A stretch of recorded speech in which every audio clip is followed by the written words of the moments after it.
المصطفیٰ والصلاة والسلام علی سید الانبیاء اما بعد فاعوذ باللہ من الشیطان الرجیم بسم اللہ الرحمن الرحیم سبحان الذی اسریٰ بعبدہ لیلا من المسجد الحرام الی المسجد الاقصی الذی بارکنا حولہ لنریہ من آیاتنا انہ هو السمیع البصیر صدق اللہ مولانا العظیم وصدق رسولہ النبی الکریم الامین ان اللہ وملائکتہ یصلون علی النبی یا ایہا الذین آمنوا صلوا علیہ وسلموا تسلیما اللہم صل علی سیدنا و اصحاب سیدنا و ازواج سیدنا و مولانا محمد وعلی آلہ و اصحابہ اجمعین الصلاۃ والسلام علیک یا سیدی یا رسول اللہ الصلاۃ والسلام علیک یا سیدی یا حبیب اللہ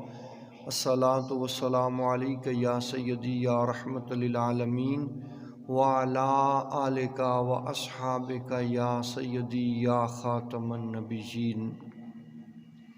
نہایتی واجب الاحترام معزز محترم محتشم سامعین ذی وقار، پروردگار عالم جل وعلا نے قرآن مجید فرقان حمید کے اندر ارشاد فرمایا سبحان الذی اسریٰ بعبدہ لیلا من المسجد الحرام الی المسجد الاقصی۔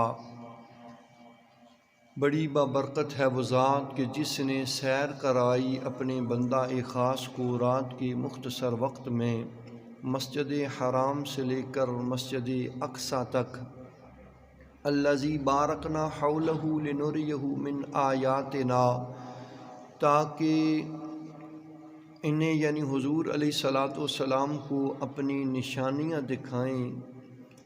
انہ هو السمیع البصیر، اور بے شک اللہ رب العالمین کے ذات سب کچھ سننے اور دیکھنے والی ہے۔ سادہ سا ترجمہ اس آیت کریمہ کا آپ کی خدمت میں پیش کیا۔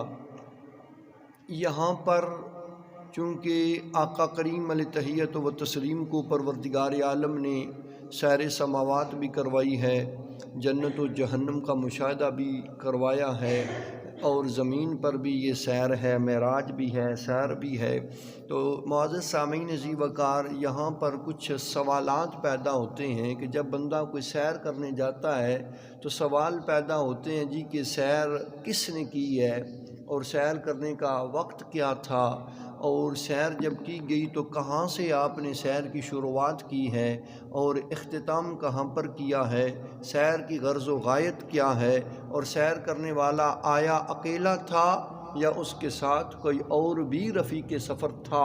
تو ان سارے سوالات کے جوابات پروردگار عالم نے اس آیت کریمہ کے اندر عطا فرما دیے ہیں۔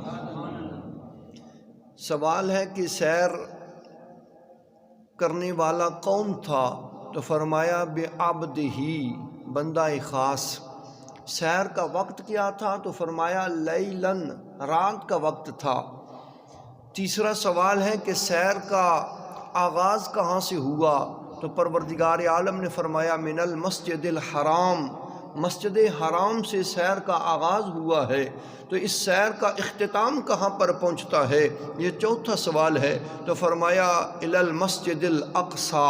اور پھر پانچواں سوال کہ سیر کی غرض و غایت کیا ہے، فرمایا لنریہ من آیاتنا، کہ سیر کی غرض و غایت کیا ہے، اپنے حبیب لبیب کو اپنی نشانیاں دکھانا۔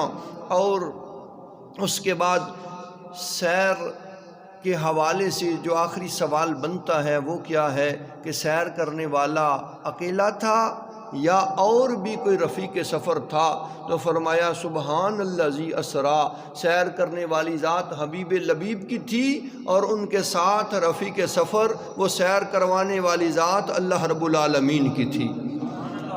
تو معزز سامعین ذی وقار، اور یہاں پر پھر پروردگار عالم نے لفظ سبحان کو بیان فرمایا ہے۔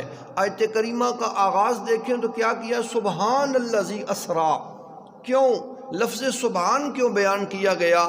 پروردگار عالم کو پتہ تھا جب میرے حبیب لبیب جا کر اعلان کریں گے، بتائیں گے، تو پھر کچھ عناصر ایسے ہیں جو اعتراض بھی کریں گے، انکار بھی کریں گے، محبوب علیہ الصلوۃ والسلام کی بات کو نہیں مانیں گے، پروپیگنڈا بھی کریں گے۔ اور یہی ہوا جب آقا علیہ الصلوۃ والسلام نے آ کے بتایا تو ابو جہل اینڈ کمپنی وہ پھر بھاگتا ہوا جناب صدیق اکبر رضی اللہ تعالی عنہ کے پاس گیا، حالانکہ وہ بدبخت حضور علیہ الصلوۃ والسلام کو صادق اور امین بھی کہتے تھے اور حضور علیہ الصلوۃ والسلام کی بات پر پھر یقین بھی نہیں کرتے تھے۔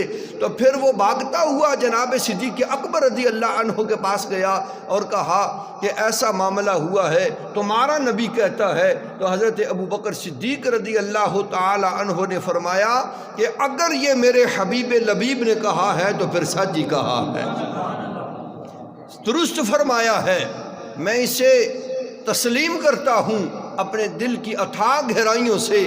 تو معزز سامعین اسی وقار اللہ کو پتہ تھا لوگ انکار کریں گے، اعتراض کریں گے، تو اس لیے پروردگار عالم نے منکرین کو منہ توڑ جواب دیتے ہوئے آیت کریمہ کا آغاز جو کیا ہے وہ لفظ سبحان سے کیا ہے کہ بڑی برکت والی ہے وہ ذات، بے عیب ہے، ہر اعتبار سے ہر نقص سے وہ پاک ہے۔ وہ ذات تو رب السماوات والارض ہے، وہ ذات تو تبارک الذی بیدہ الملک وہو علی کل شیء قدیر کی شان رکھنے والی ہے۔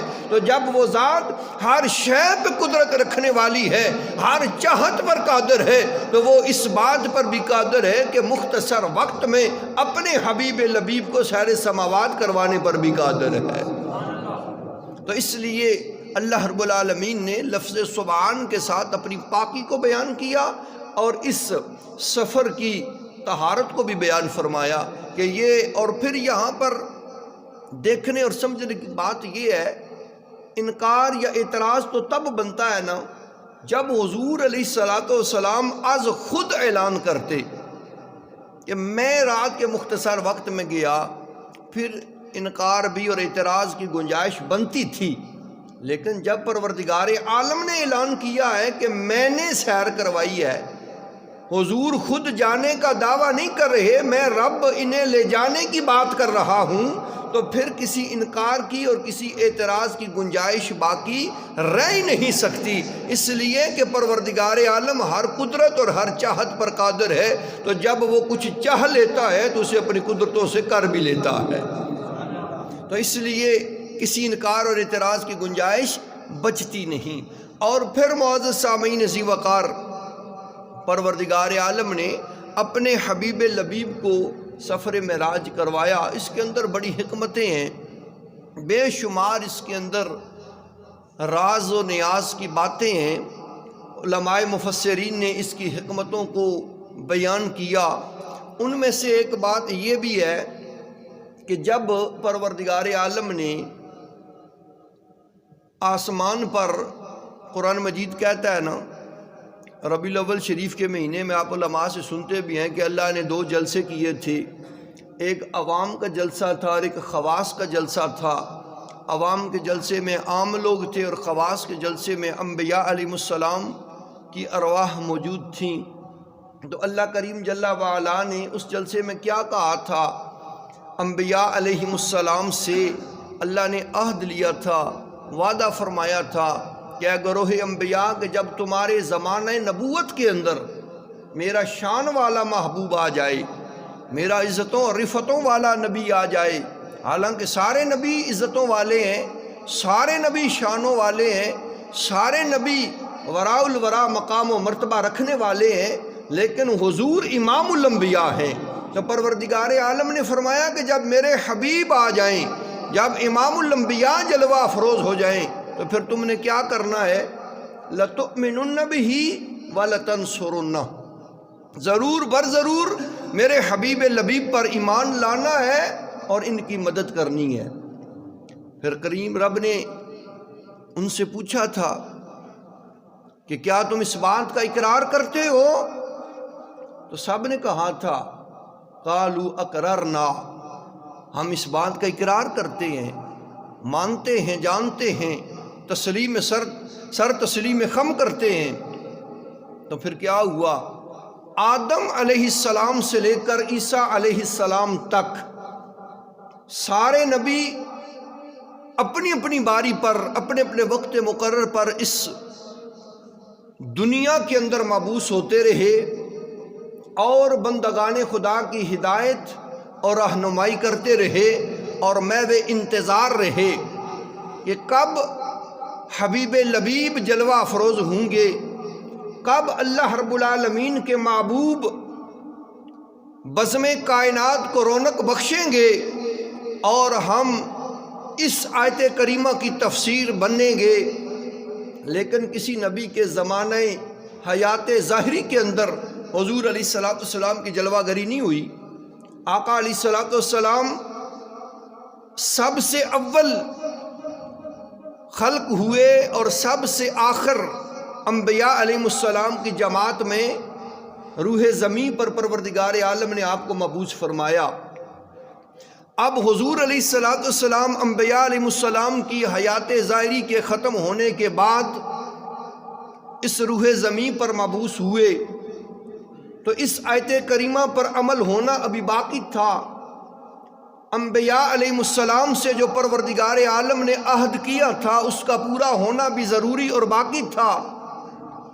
تو اس لیے پھر اللہ رب العالمین نے رجب المرجب کی 27ویں رات کو اپنے حبیب لبیب کو اپنی بارگاہ میں بلانے کا اہتمام و انتظام کیا اور مسجد اقصی کے اندر تمام ارواح انبیاء علیہ السلام کو جمع کیا گیا، اور وہاں انبیاء جو آئے تھے وہ روح مع الجسد آئے تھے۔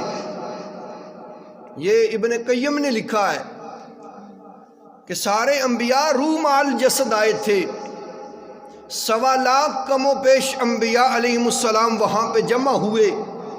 آقا کریم علیہ تحیت و تسلیم مسجد اقصی میں جلوہ افروز ہوئے۔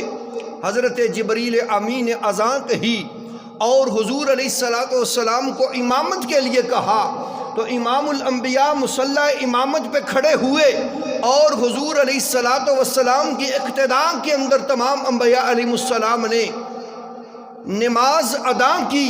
سارے نبی مقتدی بنے، حضور علیہ السلام امام بنے، تو انبیاء علیہ السلام نے مقتدی بن کر لَتُؤْمِنُنَّ بِهِ وَلَتَنْصُرُنَّ کی تفسیر پیش کر دی، اور حضور علیہ السلام مصلی امامت پہ کھڑے ہوئے، تمام انبیاء کے امام بنے اور اس بات کو روز روشن کی طرح واضح کر دیا امام الانبیاء کا لقب پانے والا اور خاتم الانبیاء ہونے والی ذات اگر کوئی ہے تو وہ فقط سیدہ آمنہ کا لال محمد رسول اللہ کی ذات ہے۔ تو حضور علیہ السلام کی اقتداء میں سارے کھڑے ہوئے اور اس آیت کریمہ کی تفسیر بنے اور اللہ سے کیے ہوئے وعدے کو وفا فرمایا۔ یہ حکمت تھی۔ اس حکمت کے پیش نظر یہ سفر کروایا گیا اور انبیاء علیہ السلام کو مسجد اقصی میں بلوایا گیا، اور پھر مسجد اقصی سے پہلا آسمان، پھر دوسرا، پھر تیسرا، پھر ساتواں، پھر مکان و لا مقام، پھر بڑے دور تک بات جاتی ہے جہاں تک نہ کسی کی نظر جاتی ہے نہ کسی کی عقل جاتی ہے۔ آقا علیہ السلام کو پروردگار عالم نے یہ سفر کروایا، اور ایک حکمت یہ بھی ہے کہ اس وقت جب آپ کو معراج کروائی گئی، آقا علیہ السلام کے ارد گرد پریشانیاں اور بہت زیادہ حالات بظاہر خراب تھے۔ آپ کے چچا حضرت ابو طالب، آپ کا بھی انتقال پرملال ہوا۔ آپ کی رفیق حیات حضرت سیدہ خدیجۃ الکبریٰ سلام اللہ علیہا، آپ بھی حضور علیہ السلام کو داغ مفارقت دے کر اس جہان فانی کو الوداع کہہ کے رخصت ہو گئیں۔ اور جب آقا علیہ السلام نے اللہ رب العالمین کی وحدانیت اور اللہ رب العالمین کی توحید کا پیغام کفار کو دیا اور سنایا، تو وہ کفار جو آپ کو عزت کی نگاہ سے دیکھتے تھے وہ آپ کی جان کے دشمن بن گئے، غیظ و غضب میں مبتلا ہو گئے۔ آقا علیہ السلام نے مکہ سے طائف کی طرف رخ فرمایا کہ شاید وہ لوگ میری بات کو سمجھ جائیں، تو انہوں نے بھی آپ کے ساتھ اس قدر ظالمانہ اور بے ایمانہ سلوک کیا کہ الامان والحفیظ، تو پھر کیا ہوا؟ حضور علیہ الصلوۃ والسلام بظاہر پریشان تھے، حالات ناسازگار تھے، تو پھر پروردگار عالم نے اپنے حبیب لبیب کو تسلی اور تشفی دینے کے واسطے اپنے حبیب لبیب کے قلب اطہر کو پرسکون کرنے کی خاطر، چونکہ ایک طرف یہ باتیں تھیں اور دوسری طرف اپنی امت کا غم، حضور علیہ الصلوۃ والسلام ہر لحظہ ہر لمحہ لیے پریشان تھے، تو پروردگار عالم نے پھر آپ کو اپنی بارگاہ میں بلانے کا فیصلہ کیا اور یہ انتظام و انصرام کیا گیا۔ اس لیے معزز سامعین ذی وقار کے آل عرب کے اندر یہ رواج تھا، جب دو قبیلے آپس میں صلح کر لیتے، اتفاق و اتحاد کر لیتے، تو کیا ہوتا؟ ان دونوں قبائل کے سردار اپنے کمان آپس میں ایسے ملا لیتے اور پھر کیا ہوتا؟ عہد و پیمان کیا جاتا۔ وہ عہد کیا کرتے کہ تیرا دشمن آج سے میرا دشمن ہے اور تیرا دوست آج سے میرا دوست ہے، تو دوسرا سردار بھی کہتا تیرا دشمن میرا دشمن ہے اور تیرا دوست میرا دوست ہے، تو پھر علاقے میں دعائی پڑ جاتی کہ فلاں فلاں قبیلہ آپس میں قابہ قوسین ہو چکے ہیں۔ تو پروردگار عالم نے فرمایا اے حبیب لبیب، جب ہمارے دشمن اور منکرین آپس میں فرش زمین پہ کعبہ قوسین ہو رہے ہیں تو گھبرانے کی ضرورت نہیں، آپ آ جائیں عرش پر، ہم عرش معلیٰ پر آپس میں کعبہ قوسین ہو جاتے ہیں۔ دشمن زمین پہ کعبہ قوسین ہو رہے ہیں تو ہم عرش بری پہ کعبہ قوسین ہو جاتے ہیں۔ تو حضور علیہ الصلوۃ والسلام کو بلا لیا تسلی و تشفی دینے کے واسطے۔ تو بہرحال معزز سامعین ذی وقار، اس سفر کے اندر بڑی حکمتیں ہیں، بڑی پیچیدگیاں ہیں، بڑے راز ہیں اور بڑی حکمت کی اور راز کی باتیں ہیں جو اللہ رب العالمین اور حضور علیہ الصلوۃ والسلام کے درمیان ہوئیں۔ بہرحال آقا علیہ الصلوۃ والسلام اپنے جد امجد حضرت ابراہیم علی نبینا و علیہ الصلوۃ والسلام سے بھی ملے 7ویں آسمان پر، آپ سے ملاقات ہوئی تو آپ نے ایک پیغام ہمارے لیے بھیجا ہے۔ یہ سفر معراج جو ہوا، آقا علیہ الصلوۃ والسلام کو معراج کے شرف سے نوازا گیا، یہ سعادت صرف حضور علیہ الصلوۃ والسلام کو حاصل نہیں ہوئی، اللہ رب العالمین نے اپنے دیگر انبیاء علیہ السلام کو بھی یہ عزت اور اعزاز بخشا ہے۔ یہ الگ بات ہے کہ آقا علیہ الصلوۃ والسلام کو نہ صرف روحانی طور پر بلکہ جسمانی طور پر بھی اس شرف اور سعادت سے مشرف باد فرمایا گیا، لیکن ہمیں سمجھنا بھی چاہیے اور جو خاص پہلو ہیں ان پہ غور اور عمل بھی کرنا چاہیے کہ اسی سفر معراج کے اندر پروردگار عالم نے اپنے حبیب لبیب کو تحفہ صلاۃ بھی عطا فرمایا ہے۔ نماز کا تحفہ حضور علیہ الصلوۃ والسلام کو جو ملا وہ اس معراج کی رات ملا ہے، اور یہ خصوصی تحفہ تھا اس مبارک رات کے اندر جو اللہ نے اپنے حبیب لبیب کو عطا کیا ہمارے واسطے۔ تو حضرت موسیٰ علی نبینا و علیہ الصلوۃ والسلام چھٹے آسمان پر تھے، تو حضرت موسیٰ نے حضور علیہ الصلوۃ والسلام سے ریکویسٹ کی کہ آپ کم کروائیں، یہ زیادہ ہے اور اس معاملے میں اپنی امت کو آزما چکا ہوں، نہیں کر پائیں گے۔ حالانکہ یہاں پر سوال تو یہ ہوتا ہے کہ حضرت ابراہیم علیہ السلام 7ویں آسمان پر تھے، انہوں نے کیوں نہیں کہا؟ تو اس پر علماء نے کلام فرمایا کہ اس لیے آپ نے نہیں کہا کہ آپ کا مقام و مرتبہ خلیل کا ہے، حضرت موسیٰ کا مقام و مرتبہ کلیم کا ہے۔ تو خلیل ہوتا ہی وہ ہے کہ جو اپنے رب جلیل کی ہر بات پہ سر تسلیم خم کر دے، ہر حکم کی تعمیل کرے۔ تو اس لیے انہوں نے رب کی رضا کی خاطر اپنے لال کو، نومولود بچے کو، کعبۃ اللہ کی بے آب و گیا وادی کے اندر بے سر و سامانی کے عالم میں تنے تنہا چھوڑ دیا اپنی زوجہ اور اپنے لال کو؟ کیوں چھوڑا تھا؟ کہ حکم خداوندی تھا۔ نہ تو آپ نے دعا کی کہ مولا اس آزمائش کو آسان کر دیا جائے، اور نہ ہی آپ نے اس کے اندر کوئی نرمی مانگی کہ اس کے اندر کوئی رعایت اور نرمی کر دی جائے۔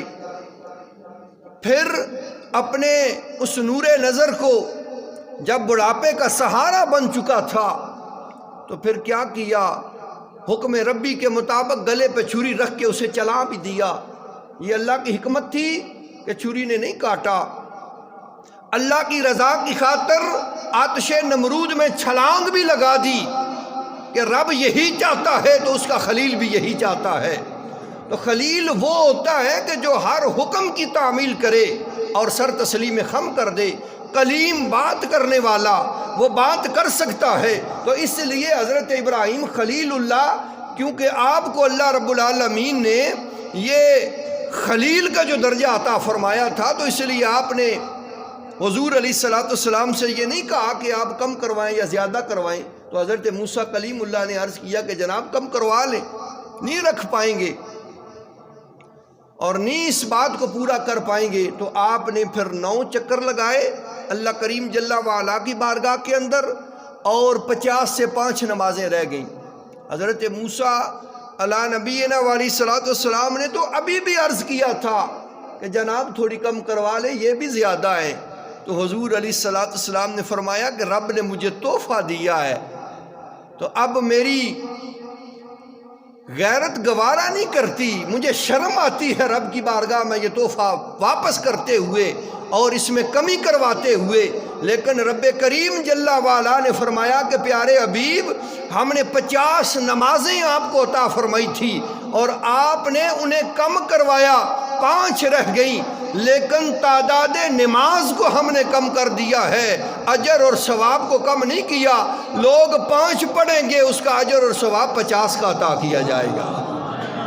تو اس لیے معزز سامعین، یہ تحفہ صلاۃ معراج کی رات پروردگار عالم نے اپنے حبیب لبیب کو عطا فرمایا تھا، اس کی بھی ہمیں قدر کرنی چاہیے، اس کا بھی ہمیں اہتمام کرنا چاہیے، اس کے بارے میں بھی ہمیں خیال کرنا چاہیے کہ ہم اس حضور علیہ السلام کی ذات والا صفات کو ملنے والے تحفے کی کتنی قدر کر رہے ہیں، کتنی تعظیم کر رہے ہیں۔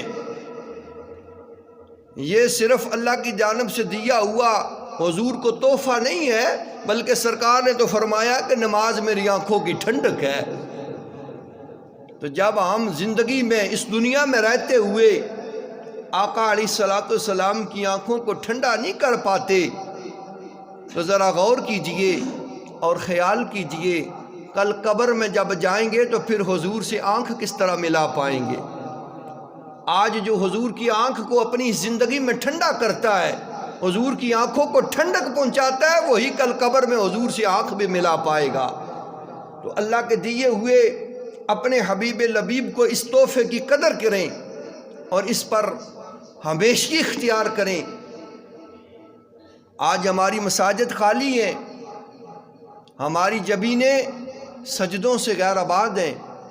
تو معزز سامعین، ہمیں سبق اور عبرت بھی حاصل کرنا چاہیے کہ ہم حضور علیہ السلام کو اللہ نے یہ جو معراج کی رات تحفہ عطا کیا، اس کی قدر کریں، اس کی بے قدری سے گریز کریں اور اپنی آخرت اور دنیا کو برباد ہونے سے بچائیں اور اس کا خیال کریں۔ تو حضرت ابراہیم علیہ السلام نے جو تحفہ دیا تھا وہ کیا تھا؟ جو پیغام بھیجا تھا، یہ تو موسیٰ علیہ السلام کی مہربانی ہے کہ انہوں نے 50 سے 5 کروا دی۔ ہم 5 پڑھنے سے بھی آج عاجز ہیں، 5 پر بھی ہمیشگی نہیں ہے، اس سے بھی جان چھڑاتے ہیں اور رائے فرار اختیار کرتے ہیں۔ دنیا میں سدا نہ رہا، نہ کسی نے رہنا ہے، تو اس لیے معزز سامعین ذی وقار اپنی آخرت اور دنیا سنوارنے کی خاطر، اللہ رسول کو راضی اور خوش کرنے کی خاطر اس تحفہ صلاۃ کی جو معراج کی رات پروردگار عالم نے اپنے حبیب لبیب کو عطا کیا، اس کی قدر کریں اور اس سے پیار کریں اور اپنی مساجد کو آباد کریں۔